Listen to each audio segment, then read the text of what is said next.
તો ગુજરાત વિધાનસભાના સત્રનો આજે બીજો દિવસ છે। આજે વિધાનસભામાં 2 સુધારા વિધેયક રજૂ કરવામાં આવશે। ગુજરાત માલ અને સેવા વેરા સુધારા વિધેયક રજૂ કરાશે। ગુજરાત નશાબંધી સુધારા વિધેયક રજૂ કરવામાં આવશે। ટૂંકી મુદતના પ્રશ્નોની ચર્ચા પણ કરવામાં આવશે। વિધાનસભાના સત્રનો ચોમાસુ સત્રનો આજે બીજો દિવસ છે। ગૃહમાં આજે 2 સુધારા વિધેયક રજૂ કરવામાં આવશે।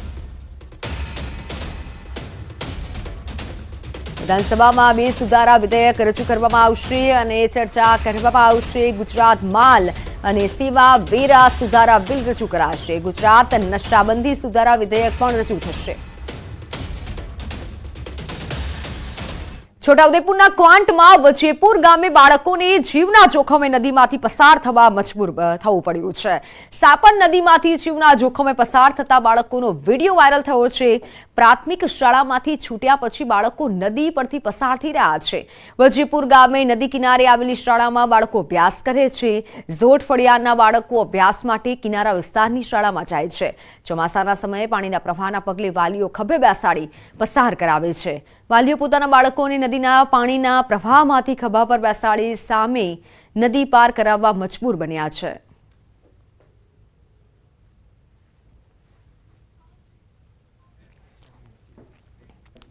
વાત રાજકોટની। રાજકોટમાં લાઠી પ્લોટ વિસ્તારમાં સામાજિક તત્વોનો આતંક દિવસે ને દિવસે વધી રહ્યો છે।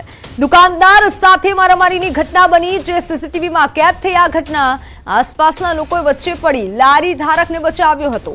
વિસ્તારમાં સામાજિક તત્વો બેફામ બન્યું હોવાનો લારી ધારકનો આક્ષેપ છે। ખાણીપીણીના ધંધાર્થીઓ સાથે મારામારી કરી હતી।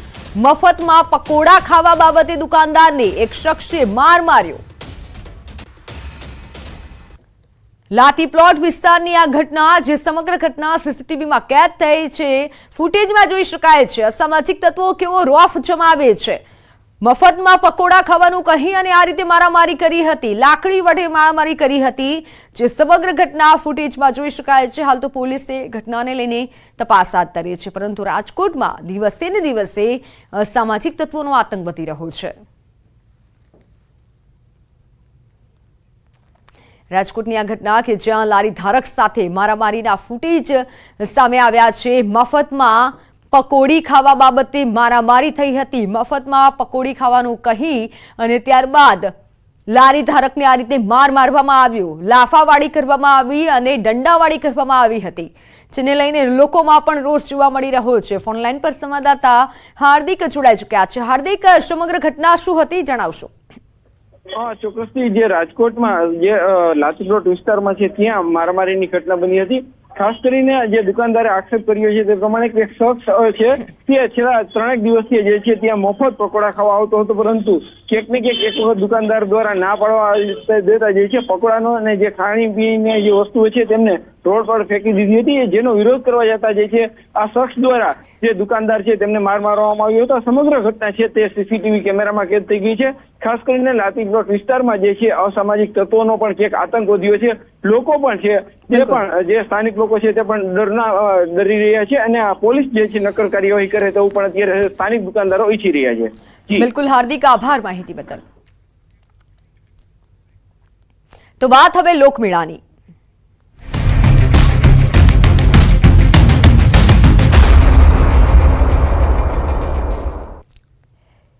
રંગીલા રાજકોટમાં યોજાનાર લોકમેળાને હવે ગણતરીના સમય જ બાકી છે, ત્યારે વહીવટી તંત્ર પણ સતર્ક થયું છે। સૌરાષ્ટ્રના સૌથી મોટા લોકમેળાની 24 ઓગસ્ટથી શરૂઆત થવાની છે, ત્યારે ફાઉન્ડેશનને લઈ હજુ પણ વિવાદ યથાવત જોવા મળી રહ્યો છે। એસઓપી અંતર્ગત યાંત્રિકના રાઇડના ચાલકો દ્વારા ફાઉન્ડેશન ઉપર જ યાંત્રિક રાઇડ લગાવવી ફરજિયાત છે, અને બીજી તરફ સોલ ટેસ્ટ પોઝિટિવ આવતા ફાઉન્ડેશનની જરૂરિયાત ન હોવાનું યાંત્રિક રાઇડના સંચાલકો જણાવી રહ્યા છે। લોકમેળા સિવાય અન્ય કોઈ મેળાને પોલીસ દ્વારા કે ફાયર વિભાગ દ્વારા એનઓસી આપવામાં ન આવ્યું હોવાનું સામે આવ્યું છે। મહત્વનું છે કે લોકમેળો હોય કે ખાનગી મેળો, તેમાં દર 50 મીટરના અંતરે પાણી ભરેલ ડ્રમ રાખવા ફરજિયાત છે, સાથે જ અગ્નિશામક સાધનો રાખવા પણ ફરજિયાત છે।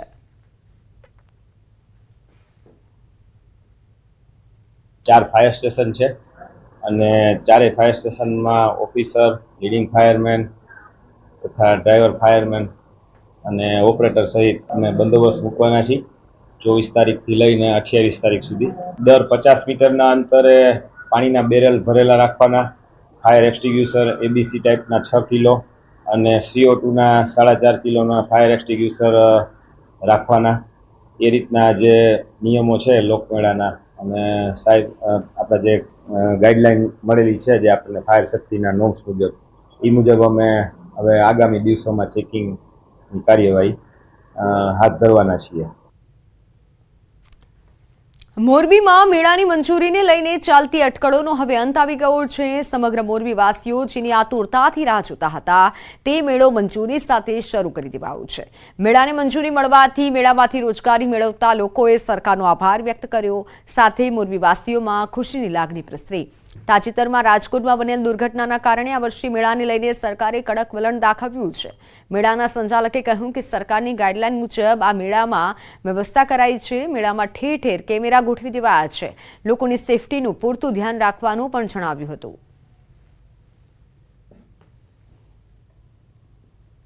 પહેલા એવું હતું કે મોરબીમાં મેળો નહીં થાય, પણ આપણે દર વર્ષે મેળો કરતા હોઈએ તો એવું લાગે છે કે મેળો થયો એ સારું થયું. મેળો કર્યો એટલે મોરબી વાસીઓ એન્જોય કરી શકશે, એના માટે સુરક્ષા પણ સારી છે. मैं ग्वालियर से आया हूँ. मैं सरकार से बहुत बहुत धन्यवाद बोलता हूँ क्योंकि हमारे 3-4 महीने तो हम बैठे हुए थे यहाँ से मोरबी शहर में. सरकार ने हमको मंजूरी दी है. हमारे सभी दुकानदार आए हुए हैं, बाहर से सब लोग आए हैं, कोई बंगाली हैं, कोई बिहारी हैं, हर शहर से हर स्टेट से सब लोग आए हुए हैं. ગુજરાત સરકારે જે નવી SOP દ્વારા જે પણ નવા નિયમો જે કર્યા એમનું અમે બધા નિયમોનું પાલન કરીને આ મેળો ચાલુ કરેલ છે અને અમે લગભગ 15 વર્ષ ઉપરનો અમને આ મેળાનો અનુભવ છે. અમારો બહુ જૂના ટાઈમથી અમે આ મેળો કરીએ છીએ.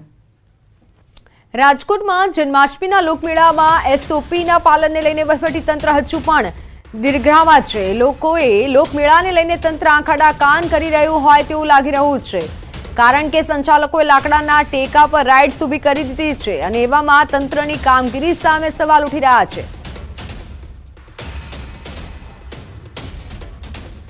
જિલ્લા કલેક્ટર SOPના પાલનને લઈને મૌન છે.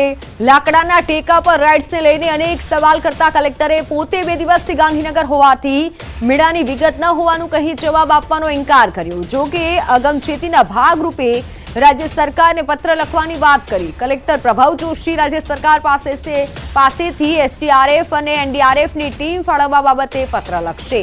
લોકમેળાના ઇતિહાસમાં પ્રથમ વખત ડિઝાસ્ટર મેનેજમેન્ટ સાથે જોડાયેલી એજન્સીના જવાનોની માંગ કરવામાં આવશે. રાજકોટથી સંવાદદાતા અંકિત જોડાઈ ચૂક્યા છે. અંકિત, લોકમેળાને લઈને હાલ શું ખબર સામે આવી રહી છે?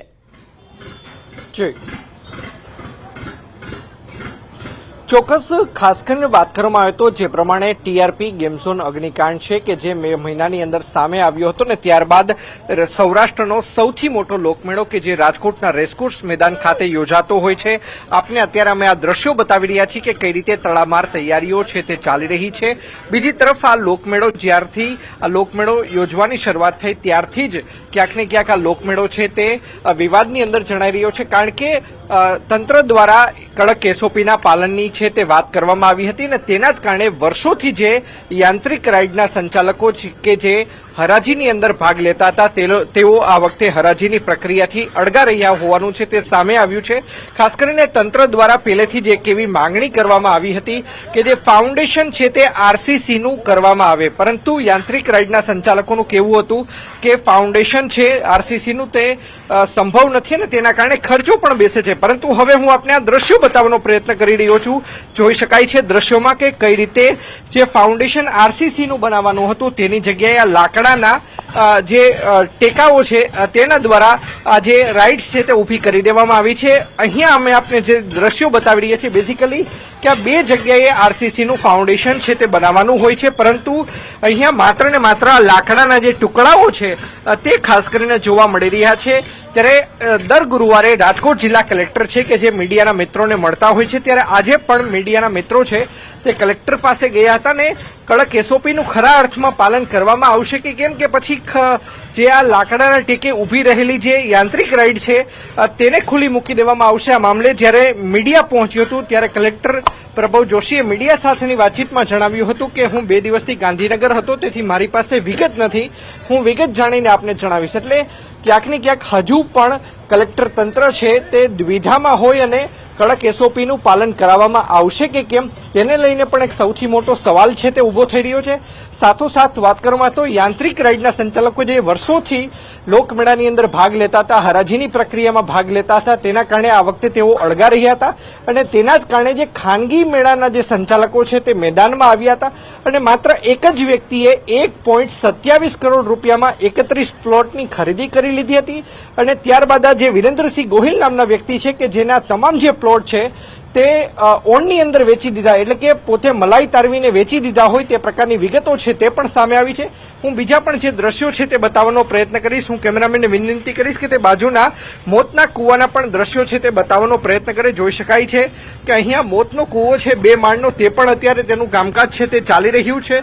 એકંદરે જોવા જઈએ તો હાલ અત્યારે લોકમેળાની તૈયારીઓ પૂરજોશમાં ચાલી રહી છે. બીજી તરફ જે રમકડાના સ્ટોલ્સ છે, ખાણીપીણીના સ્ટોલ્સ છે, તેની પણ છે તૈયારીઓ છે તે શરૂ થઈ ચૂકી છે. ખાસ કરીને વહીવટી તંત્ર દ્વારા મુખ્યમંત્રીને પણ આમંત્રણ પાઠવવામાં આવ્યું હતું. જોકે જે રીતે સત્તાવાર રીતે માહિતી મળી રહી છે તે પ્રમાણે લોકમેળો ખુલ્લો મૂકવા માટે મુખ્યમંત્રી નથી આવી રહ્યા, ત્યારે તેમના સ્થાને પ્રભારી મંત્રી બિલકુલ, અને બિલકુલ, અંકિત, રાજ્યના આભાર કેબિનેટ માહિતી બદલ. મંત્રી અને